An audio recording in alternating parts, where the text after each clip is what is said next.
So ಹೇಗಿತ್ತು ಅವತ್ತಿನ ದಿನ? ವರಂಟ್ ಯು ನರ್ವಸ್?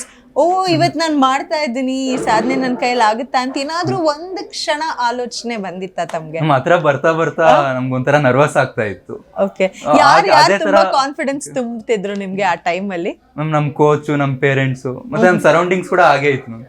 ಓಕೆ, ಫಸ್ಟ್ ನಾನು ಪಾರ್ಕ್ ಸ್ಟೇಟ್ ಅಲ್ಲ ನಿಮ್ಮ ಅಪ್ಪ ಅಮ್ಮಗೆ ಹೇಳಿದ್ರ ನೀವು ಈ ತರ ಪಾರ್ಕ್ ಸ್ಟೇಟ್ ನಲ್ಲಿ ನಾನು ಸ್ವಿಮ್ ಮಾಡ್ಬೇಕು ಅನ್ಕೊಂಡಿದ್ದೆ? What was their reaction? Okay ಅಂದ್ರ?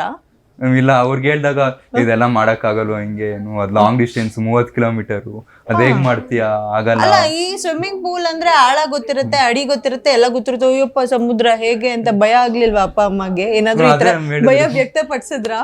ಅದೇ ಹೇಳಿದ್ರು, ಏನು ಇದ್ ಮಾಡಕ್ ಆಗಲ್ಲ, ಇದು ಸುಮ್ನೆ ಕಾಂಪಿಟೇಷನ್ ಅಲ್ಲಿ ಈಚ್ಕೊಂಡ್ ಬಂದಾಗಲ್ಲ, ಇದು ಏನ್ ಮಾಡ್ತೀಯಾ, ಸುಮ್ನೆ ರಿಸ್ಕ್ ತಗೊಂತೀಯಾ ಅಂತ ಹೇಳಿದ್ರು. ಅದಾದ್ಮೇಲೆ ನಮ್ ಕೋಚ್ ಹತ್ರ ಅಪ್ರೋಚ್ ಮಾಡಾದ್ಮೇಲೆ ಇನ್ನು we 3 of them discussed. So ಆವಾಗ ಅವ್ರಿಗೂ ಸ್ವಲ್ಪ ಕಾನ್ಫಿಡೆನ್ಸ್ ಬಂತು. ಯಾರು ತುಂಬಾ ಎನ್ಕರೇಜಿವ್ ಆಗಿದ್ರು?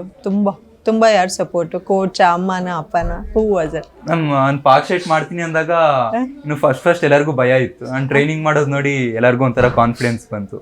ಸೊ ಎಲ್ಲರೂ ಏನು ಮೈ ಎನ್ವಿರಾನ್ಮೆಂಟ್ ವಾಸ್ ಲೈಕ್, ನೀನ್ ಮಾಡು, ನಾವಿದ್ದೀವಿ, ಮಾಡು, ವಿಲ್ ಸಪೋರ್ಟ್ ಯು ಅನ್ನೋಂಗೆ ಇನ್ನು ಎಲ್ಲರೂ ಇದ್ರು. ಸೊ ಅವತ್ತಿನ ದಿನ ಅಂದ್ರೆ ನಾನು ಮಾಡ್ತೀನಿ ಅಂತ ತಯಾರಾದಂಥ ದಿನದ ಬಗ್ಗೆ ನಾವು ಮಾತಾಡ್ತಾ ಇದ್ವಿ. ಸೊ ಅವತ್ತಿನ ವಾತಾವರಣ ಹೇಗಿತ್ತು? ಹೇಗೆ ಸಪೋರ್ಟಿವ್ ಆಗಿತ್ತು ತಮಗೆ? ಮ್ಯಾಮ್, ನಾವು ಏನು ಪಾರ್ಕ್ ಸ್ಟೇಟ್ಗೆಲ್ಲ ಪ್ರಿಪೇರ್ ಆದೆ ಫ್ರಮ್ 6 months ಇಂದ. ಸೊ ನಾವು ಪಾರ್ಕ್ ಸ್ಟೇಟ್ ಇದ್ದಿದ್ದು 12th ಏಪ್ರಿಲ್ ಅಲ್ವಾ? ನಮ್ಮಲ್ಲಿ ಪಾರ್ಕ್ ಸ್ಟೇಟ್ 13th May ಇದ್ದಿದ್ದು. ನಾವಲ್ಲಿ 1 week ಬಿಫೋರ್ ರಾಮೇಶ್ವರಂಗೆ ಹೋಗಿ ಅಲ್ಲಿ ಸೀಗೆ ಮತ್ತೆ ವೆದರ್ ಮತ್ತೆ ಕ್ಲೈಮೇಟ್ಗೆಲ್ಲ ಅಡಾಪ್ಟ್ ಆಗಬೇಕು ಅಂತ ಅಲ್ಲಿ 1 week ಬಿಫೋರ್ ಟ್ರೈನ್ ಮಾಡಿದ್ವಿ. ಅಲ್ಲಿ ಸೀನಲ್ಲಿ ಹೋಗಿ ಎಲ್ಲ ಟ್ರಯಲ್ ಆ್ಯಂಡ್ ಎರರ್ ಮಾಡ್ತಿದ್ವಿ, ಹೇಗೆ ಫೀಡ್ ತೊಗೊಳೋದು, ಮತ್ತು ಅಲ್ಲಿ ಅಲೆಗಳಿಗೆಲ್ಲ like we have to swim opposite to that, ಅದೇ ಹಾಗೆಲ್ಲ ಟ್ರೈನಿಂಗ್ ಮಾಡ್ತಾಯಿದ್ವಿ. ಅಲ್ಲಿ ಹೋದ ನಂತರ ಏನು like we can't do it alone. So ಅದಕ್ಕಂತಲೇ ಆರ್ಗನೈಸರ್ ಇದ್ದಾರೆ ಅಲ್ಲಿ, ಸತೀಶ್ ಸರ್ ಅಂತ, is a secretary of Karnataka swimming association ಮತ್ತು vice president of swimming federation of India. So ಅವ್ರ ಮುಖಾಂತರ ನಾವು ಹೋಗಿದ್ದು, ಈಸ್ ಅ ಆರ್ಗನೈಸರ್. ಸೊ ಅಲ್ಲಿ ನಾವು ಪರ್ಮಿಷನ್ ತೊಗೋಬೇಕು, ಮಿನಿಸ್ಟ್ರಿ ಆಫ್ ಡಿಫೆನ್ಸ್, ಕಸ್ಟಮ್ಸ್, ಮತ್ತು ಇಂಡಿಯನ್ ನೇವಿ, ಶ್ರೀಲಂಕಾ ನೇವಿ, ಮತ್ತು ಎಕ್ಸ್ಟರ್ನಲ್ ಅಫೇರ್ಸ್. ಸೊ ಈ ಪರ್ಮಿಷನ್ಸ್ ಎಲ್ಲ ತಗೊಳೋದಲ್ಲ ಸೊ ಸತೀಶ್ ಸರ್ ನೋಡ್ಕೊಂತಾ ಇದ್ರು, ಅವ್ರು ನೋಡ್ಕೊತಾ ಇದ್ರು. ಸೊ ಅದೆಲ್ಲ ಹೆಡ್ಏಕ್ ನಿಮ್ಗೆ ಏನೋ ಇರ್ಲಿಲ್ಲ? ನಾನು ಬರೀ ಟ್ರೈನಿಂಗ್ ಅಷ್ಟೇ ಮ್ಯಾಮ್, ಟ್ರೈನಿಂಗ್ ಮತ್ತೆ ರೆಸ್ಟ್ ಅಷ್ಟೇ ನಂದಿದ್ದು.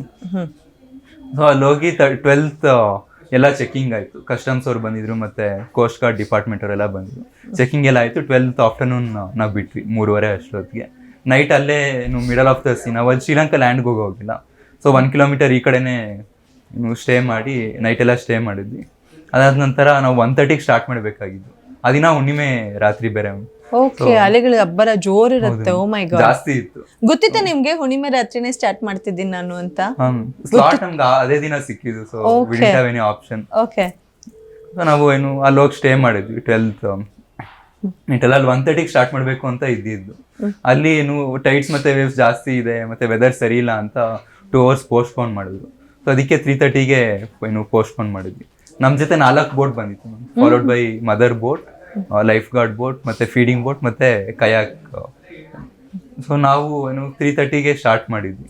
ಸೊ ಎಲ್ಲ ಏನು we completed some rituals and 3:30ಗೆ ನೀರೊಳಗಡೆ ಇಳಿದ್ವಿ.